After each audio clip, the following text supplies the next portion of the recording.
감사로 제사를 드리는 자가 나를 영화롭게 하나니 그의 행위를 옳게 하는 자에게 내가 하나님의 구원을 보이리라. 오늘은 감사를 드리는 예배라는 제목으로 함께 말씀 나눕니다. 이번 11월 달은 감사, 또 나눔, 드림 이런 주제를 가지고 우리가 함께 은혜를 나눌 텐데요. 그 중에서 단연 우리가 하나님께 드리는 예배를 어떻게 드려야 하는가, 오늘 본문은 너무도 명확하게 말씀합니다. 감사로 제사 드리는 사람, 예배자 어떤 정체성을 말씀하는 것 같아요. 우리가 하나님께 드리는 제물이 다른 것 아닌 감사여야 된다라고 하는 말씀이죠. 사실 우리는 예배의 형식보다 내용이 더 중요하다, 또 마음의 중심을 보시는 하나님 앞에 우리의 마음을 드리는 게 더 중요하다, 이렇게는 항상 이야기도 하고 알면서도 그 마음의 중심을 드리는 게 무엇인가, 그게 어떤 의미를 갖는가, 오늘 좀 그 이야기를 해보려고 합니다. 구약의 제사는 제물을 드렸습니다. 여기에는 소도 드리고요, 또 염소나 양 혹은 비둘기를 가지고 제사를 드렸던 거죠. 근데 오늘 이 시편 50편에 보면 이런 말씀이 있습니다. 13절에 내가 숫소의 고기를 먹으며 염소의 피를 마시겠느냐, 이 말씀은 하나님이 내가 무슨 소고기 좋아하는 줄 아느냐, 내가 무슨 염소의 피를 마시려고 이런 제사를 받는 게 아니다, 이런 취지의 말씀이세요. 그러니 제사에는 제물이 반드시 들어가긴 하는데 하나님이 그 제물을 탐하시기 때문에 제물을 드리는 건 아니라는 말씀입니다. 우리가 아이들을 키우다 보면 그런 경우가 있죠. 저도 뭐 그런 거 다른 할아버지들 할머니들 하시는 것도 봤는데요. 이제 아이에게 예쁘니까 이제 과자를 사준다고 해보세요. 과자를 사준 할아버지가 그렇게 말씀하시죠. 할아버지 몇 개만 줘? 그래요? 하나만 달라고. 그래요. 아이들 다 웬만하면 다 줍니다. 그런데 제 기억에 있는 아이가 있는데요. 걔가 그러더라고요. 뒤로 확 숨기면서 할아버지 거 먹어. 왜 내 걸 달라고 그래? 뭐 그런 애도 있더라고요. 가끔은. 내가 내 돈 주고 사준 거지만, 또 내가 그 과자 자체를 그렇게 원하는 것은 아니지만 왜 할아버지 할머니 혹은 부모님이 그 어린 자녀에게 그거 하나 달라고 할까요? 과자를 원하는 게 아니죠. 관계를 원하는 겁니다. 또 어떤 아이들 그렇습니다. 하나를 주면서 아유 할머니 드세요, 할아버지 먼저 드세요, 참 사주셔서 고맙습니다, 이렇게 말하는 아이들이 있어요. 그럴 때 얼마나 마음이 기뻐요. 더 사주고 싶은 거죠. 저는 똑같은 원리가 예배와 제사 가운데도 있다고 봅니다. 하나님이 재물을 탐하기 때문에 재물을 원하시는 게 아니고 우리의 소유나 물질이 필요하시기 때문에 달라고 하시는 것도 아니죠. 모든 것은 하나님께 속해 있는 것이고 하나님 우리에게 허락하신 것인데 그 중에 일부를 마치 내 것인 양 하나님께 드린다라고 하는 표현을 사용할 수 있도록 하나님 우리에게 특별한 은혜를 주셨다고 믿습니다. 드리는 건 너무도 당연한 거예요. 오히려 원래 하나님으로부터 왔던 것인데 다가 아닌 약간의 일부를 드리면서도 우리는 하나님을 영화롭게 해드릴 수 있는 존재가 된다고 주님은 약속하고 있습니다. 얼마나 귀한 은혜예요. 그러니 우리가 예배를 드릴 때 정말 그 안에 마음이 담기고 중심으로 드리는 예배가 돼야 될 줄로 믿습니다. 이 시편 50편은 잘 보시면 이 성경책 가져오신 분들 한번 보세요. 성경에 50이라고 크게 쓰인 숫자 옆에 작은 글씨로 괄호를 하고 뭐라고 써놨죠? 뭐라고 썼어요? 아삽의 시라고 썼습니다. 이 시편에는 이런 식으로 기록된 표현들이 많은데요. 뭐 다윗의 시라고도 하고 뭐 여두둔의 노래 이렇게 쓰이기도 합니다. 자, 아삽의 시라고 썼는데 아삽이 뭘까요? 아삽은 사람의 이름입니다. 이 시를 쓴 사람의 이름이에요. 아삽이 쓴 시가 이 시편 전체에 12편이 나오는데요. 50편이 있고 73편에서 83편까지의 내용이 그렇습니다. 그런데 이 아삽은 어떤 사람인가 하면 아삽은 다윗과 함께 일했던 사람입니다. 그리고 그가 한 일은 레위 지파 족속의 사람으로서 하나님을 찬양하는 일을 했어요. 오늘로 치면 이 성가대 지휘자 혹은 찬양 인도자 같은 역할을 한 겁니다. 그리고 자기의 자녀들과 함께 같은 레위 지파죠. 악기 연주를 통해서 뭐 비파도 연주하고 수금도 제금도 연주하면서 하나님을 찬양하는 음악적인 찬송을 만들고 불렀던 사람입니다. 그리고 거기서 멈춘 게 아니라 이 시편 50편과 같이 찬송의 가사가 될 만한 시편을 직접 쓰기도 했어요. 그 내용들이 상당히 깊이가 있고 하나같이 하나님이 어떤 분이신가, 그리고 하나님을 노래하고 찬양하는 내용들로 채워져 있습니다. 이 아삽은 물론이고요, 헤만이라든가 여두둔 같은 사람들도 역시 비슷한 일을 하며 다윗 왕 때 함께 일했는데, 이들이 했던 연주 중에 대표적인 것은 다윗이 이제 왕이 되자마자 오베데돔이라는 사람의 집에 있던 법궤를 예루살렘으로 옮긴 적이 있습니다. 그런데 그렇게 옮기는 과정 속에 다윗이 막 춤을 추는 거예요. 막 정말 아주 그냥 몰입해서 춤을 추는 장면이 나오는데, 그런데 그 춤이 그냥 아무것도 없는 조용한 가운데 춘 춤이 아니고 하나님을 찬양하는 찬송 가운데 춘 춤이었습니다. 근데 그 찬송을 누가 연주했느냐? 이 아삽이 연주했던 거예요.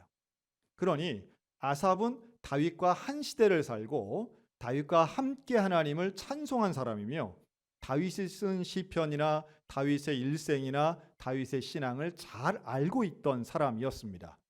이제 그런 아삽이 오늘 시편 50편을 통해서 우리에게 결론처럼 말씀하는 것은 너희가 감사로 제사를 드려야 된다라는 말씀이에요.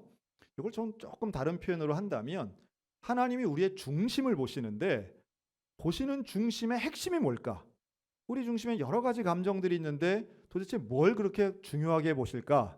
최소한 시편 50편을 근거로 한다면 하나님이 우리의 마음에 가장 중요하게 보시는 것은 바로 감사의 태도인 줄로 믿습니다. 감사해야 되는 거예요. 뭐 예수를 믿건 믿지 않건 감사하며 살아가는 삶이 중요하고 좋다는 것 자체를 부정하는 사람은 아마도 현 시대에 없을 거라고 봅니다. 누구나 감사하면 뭐 예를 들어 건강에도 좋고, 감사하면 다른 사람들과의 관계도 좋고, 감사하며 사는 사람은 스스로하고도 좋은 관계를 맺는다, 뭐 이런 얘기들 많이 하잖아요. 그래서 밥 한 숟갈을 먹어도 감사하고 거울을 봐도 감사하고 어떤 감사의 습관을 들이는 것을 중요한 일로 대부분 많은 사람들이 이야기합니다. 꼭 성경의 원리를 따르지 않더라도 그렇죠. 그러면 하나님이 보시는 감사는 무슨 차이가 있을까? 이게 상당히 중요한 핵심적인 사항이에요. 일반적인 불신자들의 감사와 우리의 감사는 무슨 차이가 있을까? 여기에는 가장 결정적인 차이는 감사의 대상이 다르다는 거예요. 감사의 대상이 달라요. 우리는 표현은 무조건적인 감사, 범사에 감사하는 것처럼 보이지만 우리가 감사하는 대상이 명확히 있습니다. 우리는 하나님께 감사하는 사람들인 줄로 믿습니다. 우린 그냥 내가 건강하려고 감사하는 게 아니에요. 내가 행복하려고 감사하는 게 아니라 명확한 감사의 대상이 있는 거예요. 하나님이 계시고 하나님이 원하시고 하나님을 영화롭게 하는 그 감사는 나와 하나님 사이의 관계 속에서 이루어진다라고 하는 말씀입니다. 그러니까 그냥 나 혼자 중얼거리는 그런 감사가 아닌 거예요. 내 심리, 정신 승리하기 위한 감사가 아니라 명확한 감사의 대상이 있는 우리의 감사는 이 감사를 통해서 시작과 과정과 결과가 있는 겁니다. 자, 시작이 뭘까요? 시작은 어떤 상황에서도 감사할 수 있는 거예요. 자, 그런데 여기 중요하죠? 어떤 상황에서도 감사할 수 있다. 그러면 좋은 일이 있으면 감사하기 쉽죠. 그런데 안 좋은 일이 있을 때 감사하기 조금 어려운 건 상식적인 이야기고요. 어떨 때가 가장 감사하기가 어려울까요? 감사하기 어려운 순간, 바로 우리 인생에 있어서 가장 힘들고 바닥을 치는 순간인데 전 이렇게 표현하고 싶어요. 인생의 가장 억울한 순간. 가장 억울한 순간에 소위 말해 힘든 때에는 감사할 수도 있습니다. 왜냐하면 그 힘든 것이 지향하는 바가 있으니까. 몸이 힘들어도, 육체가 힘들어도 나 이렇게 해서 열심히 하면 뭐가 될 거야. 소망이 있으면 감사할 수 있겠죠. 그러나 끝없는 억울함. 요즘 우리가 수요일마다 욥기서를 보는데요. 욥의 고난이 바로 그런 거죠. 원인을 알 수 없는 고난. 내가 이해가 안 되는 고난. 나에게는 있을 수 없는 고난. 남에게는 있지 않은데 나에게만 있는 억울한 고난. 여러분, 그런 상황에서는 감사하기가 쉽지 않아요. 어떤 면에서는 감사해야 되는 거는 인지적으로 알면서도 감사가 나오지 않을 때가 있다 하는 말씀입니다. 그런데 오늘 시편 50편엔 바로 그러한 상황에서 우리가 어떻게 해야 하는가, 즉 믿는 자의 감사의 시작이 무엇인가를 보여주는데요. 13절에 이렇게 말씀합니다. 15절에 이렇게 말씀합니다. 한번 따라할까요? 환난 날에 나를 부르라. 내가 너를 건지리니 내가 나를 영화롭게 하리라. 이게 23절에 나오는 감사로 제사를 드리는 사람이 하나님을 영화롭게 하는 것과 이 15절에 나오는 환난 날에 여호와를 부르는 사람이 만드는 영화로움이 같게 나옵니다. 즉 환난 날이라고 하는 건 내가 정말 감사하기 어려운 조건이 가득한 순간이에요. 그런데 그때 뭘 해야 되느냐? 하나님을 부르라는 거예요.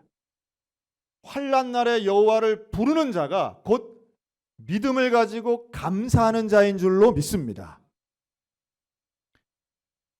어떤 면에서는 어렵고 힘들면 하나님 부르지 않아? 이건 좀 감사랑 좀 다른 거 아니야? 라고 생각하실지 모르겠으나 진짜 환난, 진짜 억울함, 그 순간에 우리가 하나님을 부를 수 있다는 건 얼마나 큰 은혜인지 몰라요. 사람이 평상시에는 상식적으로 생각대로 움직이고 판단합니다. 그런데 진짜 위급한 순간이 오면 그게 다 사라질 때가 있어요. 우리 최진호 장로님이 몇 년 동안에 걸쳐서 우리 응급 구조 요령을 교육시킨 적이 있습니다. 응급 구조 요령 중에 제일 쉬운 건 이 상지 압박 거상법이라고 그래가지고 위에 이렇게 막 해서 CPR이라고 그러죠. 그래서 막 쓰러지시고 호흡이 안 되시는 분들 막 응급 구조하는 거 우리가 배웠습니다. 하고 실습도 했어요. 그런데 여러분, 한 번 보고 듣고 해봤으면 그 다음에 진짜로 우리 가족 중에 위급한 순간이 오면 그게 척척해 될까요? 아니면 하나도 기억이 안 날까요? 호흡법은 고사하고 휴대폰을 들고 뭐라고 그러는지 아세요? 몇 번에 전화해야 되지? 몇 번에 전화해야 돼요? 119도 생각이 안 나는 거예요. 대부분이 그렇게 말씀하세요. 손만 떨리고 뭘 해야 될지 모르고 그냥 벌벌벌 떨면서 어떻게 해야 돼 울기만 하시는 분들 생각보다 많습니다.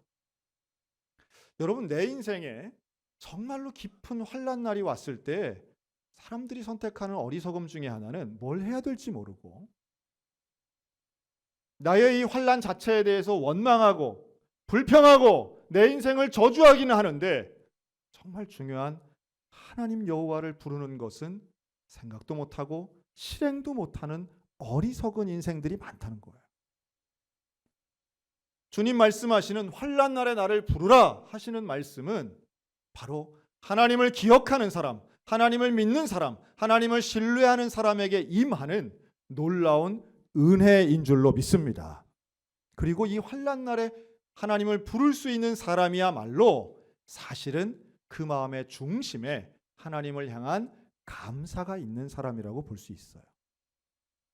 그러니 하나님을 향한 절대 신뢰, 하나님을 향한 온전한 감사가 있는 사람이 진짜 중요한 바로 그 순간, 정말로 환난 날에 내 목소리도 나오지 않고 내 마음이 하나도 기쁘지 않은 그 순간, 감정과 상관없이 하나님을 찾고 하나님을 신뢰하고 하나님을 부를 수 있는 믿음의 은혜가 임한다는 거예요. 여러분, 이걸 사도 바울이 뭐라고 하는지 아십니까? 나는 비천에도 풍부에도 배고픔에도 궁핍에도 일체의 비결을 배웠다. 그건 내게 능력 주시는 자 안에서 내가 모든 것을 할 수 있기 때문이다. 그런데 사도 바울이 말한 능력 주시는 자 안에서 모든 걸 할 수 있다는 것은 불가능이 없다가 아닌 거예요. 하면 된다, 할 수 있다가 아닌 거예요. 그게 아니라 나는 어떤 상황이든 간에 하나님을 부를 수 있다는 거예요. 나는 어떤 상황이든 간에 하나님 앞에 감사할 수 있다라고 하는 믿음의 고백인 줄로 믿습니다. 그런 면에서 감사는 능력인 거예요. 그런 면에서 감사는 은혜인 것이고 감사는 믿음인 것입니다. 아무나 감사하지 못해요. 아무나 하나님께 감사할 수 없어요. 아무 때나 감사할 수 있는 게 아니에요. 하나님을 믿을 때, 하나님을 믿는 사람이 그 믿음이 변치 않을 때에 하나님을 향하여 온전한 감사를 할 수 있고 그 감사가 있는 예배를 우리 주님 받으시는 줄로 믿습니다.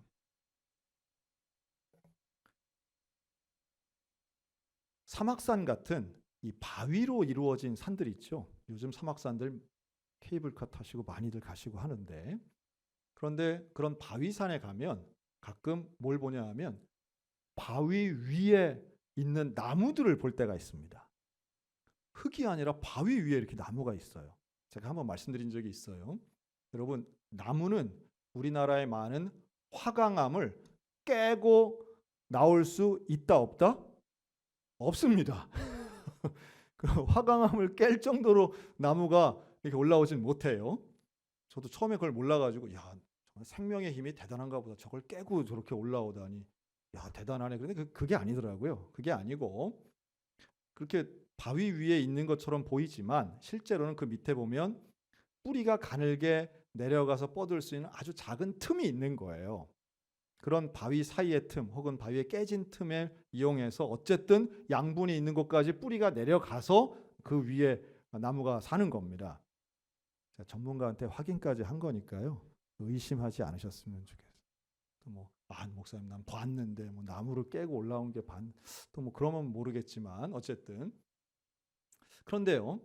일반적으로 같은 수종의 나무라 할지라도 그렇게 이제 바위 위에 올라왔으니 얼마나 기가 막힙니까? 보면은 야, 참 고생했다, 참 대단하다, 생명의 신비 혹은 어떤 끈기, 인내 이런 이야기로 우리가 그런 나무들을 사진을 찍고 이렇게 그런 나무를 되게 막 꼬부라져 있잖아요. 소나무 같은 경우에. 그런데 그렇게 바위 위에 있는 나무들의 또 하나의 특징은 뭐냐 하면 커요, 작아요? 나무가 작습니다.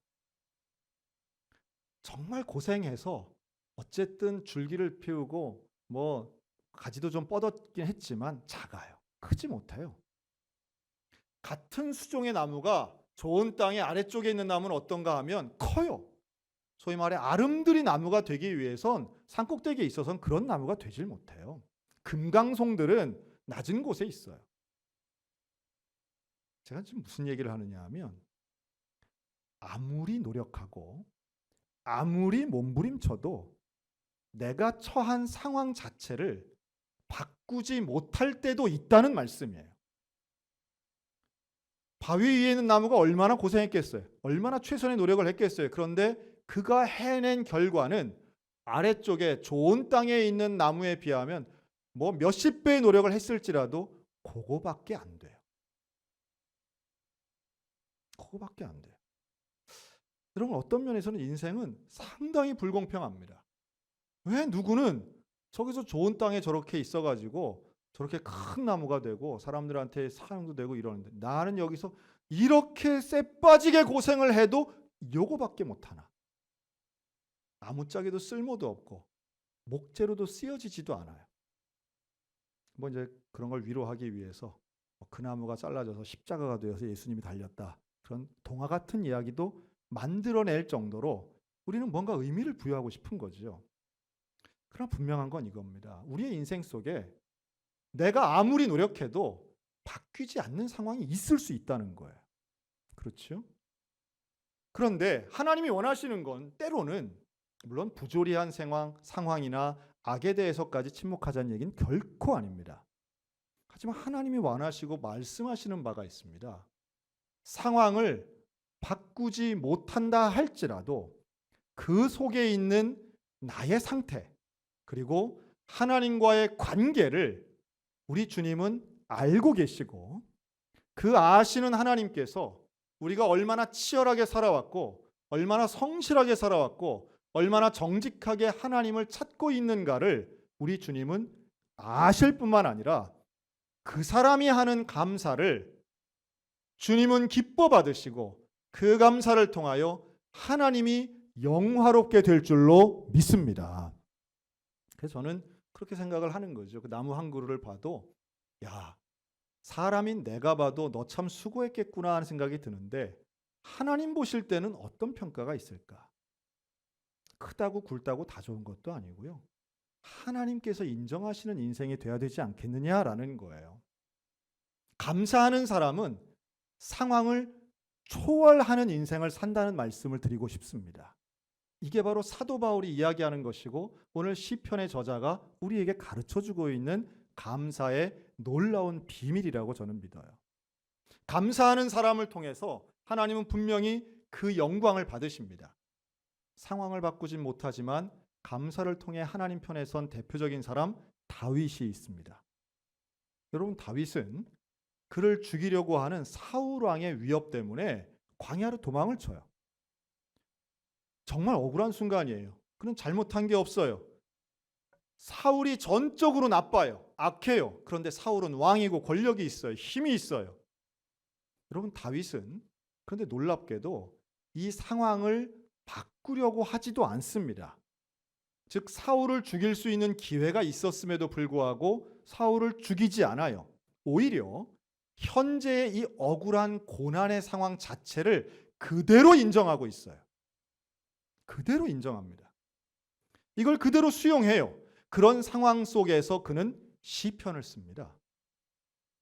그가 쓴 시편들은 대부분 하나님께 간구하고 하나님을 찬양합니다. 하나님께 간구하는 것은 하나님, 나의 상황 주님은 아시지요. 주님은 아시죠. 하나님, 나를 아시는 하나님, 나는 하나님을 신뢰합니다. 나와 함께 하시는 하나님, 광야에서도 함께 하시는 그 하나님, 나는 하나님이 나와 함께 하시기 때문에 찬양합니다. 여러분, 상황을 초월한 그 다윗의 찬양은 하나님이 가장 기뻐하시는 찬양이 되고 이후에 모든 이스라엘 왕들에게 하나님이 말씀하신 것은 내가 다윗과 약속했다. 내가 다윗과 언약했다라고 하시는 말씀이었어요. 그리고 바로 그 다윗과 함께 일했던 아삽이 오늘 시편 50편을 통해 우리에게 주시는 위대한 결론은 감사로 제사를 드리는 사람이 하나님을 영화롭게 한다는 거예요. 다윗과 같은 감사의 삶을 살자는 거예요. 상황에 눌리지 말고, 상황에 휘둘리지 말고, 입술로 죄짓지 말고 하나님을 잊지 말고 감사하라는 거예요. 바로 위에 있는 22절에는요 이렇게 지적합니다. 하나님을 잊어버린 너희여 이제 이를 생각하라. 그러니까 그가 지적하는 대상들이 있어요. 하나님을 잊어버린 사람에겐 경고하는 거예요. 하나님을 잊어버렸다는 건 다른 말이 아니죠. 하나님을 향한 감사를 잊어버린 거예요. 하나님을 향한 감사를 왜 잊어버릴까요? 성경은 일관되게 말씀합니다. 하나님을 잊고 하나님을 무시하는 원인은 오직 하나, 죄 때문인 거예요. 인간의 욕심과 인간의 미움이 그 죄가 하나님과의 단절을 가져와요. 하나님의 은혜에 감사하는 사람, 하나님의 용서에 감사하는 사람은 절대로 하나님을 잊지 않습니다. 우리 모두에게 하나님 잊지 않는 온전한 감사로 믿음의 예배를 드릴 수 있는 저와 여러분들 되시기를 주님의 이름으로 축원합니다. 잊지 않는 믿음의 은혜. 저는 이것을 이렇게 표현합니다. 저랑 따라 하실까요? 하나님의 은혜는 저에게 과분합니다. 여러분, 과분함을 인정하는 인생에게는 하나님을 잊지 않고요, 하나님께 감사할 수 있어요. 근데 뭐가 과분할까요? 하나님이 내게 주신 은혜가 과분한데 이 과분하다는 것은 내가 자격이 없는데 받은 거예요. 내가 받을 만하지 않은데 받은 거예요. 나는 요만큼 했는데 이만큼 받을 때 과분한 거예요. 여러분, 이 과분함의 은혜의 핵심은 다른 사람과의 비교도 아니에요. 여러분, 여기에는 건강이나 물질 이런 게 들어가지 않아요. 과분함의 은혜의 핵심은 하나님을 통한 죄의 용서함이고 하나님을 통한 복음을 통한 우리의 구원의 역사가 과분함의 은혜의 핵심인 줄로 믿습니다. 구원이 과분한 은혜인 거예요. 내가 죄 용서 받은 것이 과분한 은혜인 거예요. 이건 변치 않아요. 이건 다른 사람과 비교할 필요도 없어요. 이것은 내가 지금 겪고 있는 어떤 고난과도 바꿀 수 없어요. 내가 아무리 억울한 일을 당하고 속상한 일을 당하고 생각지도 못한 상상도 못한 고난을 당한다 할지라도 구원받은 은혜와는 바꿀 수 없어요. 여러분이 구원의 은혜를 날마다 경험하시기를 주님의 이름으로 축원합니다. 구원의 은혜가 있는 사람은 고난 속에서도 진짜로 감사할 수 있습니다. 억지로가 아니에요. 아무리 큰 고난이 있다 할지라도 구원받은 은혜를 생각하면 우리는 감사할 수밖에 없어요. 왜냐하면 내 인생에 너무도 과분한 은혜를 주셨기 때문입니다. 사랑하는 성도 여러분, 어려울수록 환난의 날이 올수록 우리 십자가를 바라보며 여호와의 이름을 부르는 믿음의 성도들 되시기를 바랍니다. 그리고 그 구원의 복음을 가지고 하나님께 감사하며 예배드리는 우리 모두가 되었으면 좋겠습니다. 여러분, 예배를 드리는 건 내 마음의 평강을 얻자고 오는 돛 닦으러 나오는 자리가 아닌 거예요. 우리는 나를 구원해 주신 그 하나님 앞에 나의 생명 드리고 나의 모든 것 드려도 아깝지 않은 감사함이 있습니다라고 고백하는 자리가 예배의 자리인 겁니다. 그래서 바로 그 감사, 구원의 은혜가 근본되는 감사를 드리는 그 제사를 우리 하나님은 기뻐 받으시는 겁니다. 그냥 어제가 감사하고 오늘이 감사하고 또 내가 하나 있다가 두 개가 되고 그저 불합격했다가 합격을 하고 집값이 좀 오르고, 여러분 이런 수준의 감사가 아니라는 것을 우리가 깊이 깨달았으면 좋겠습니다. 우리의 감사는 구원에 근거합니다. 우리의 감사는 영생에 근거합니다. 우리의 감사는 복음에 근거한 위대한 감사인 거예요. 이 감사를 통해서 우리 구원받은 자답게 평생을 예배드리며 흔들림 없이 환난 날에도 주를 부르는 온전함의 믿음의 사람, 감사로 제사드리는 하나님을 영화롭게 하는 우리 모두가 다 되시기를 주님의 이름으로 축원합니다. 아멘. 기도하겠습니다.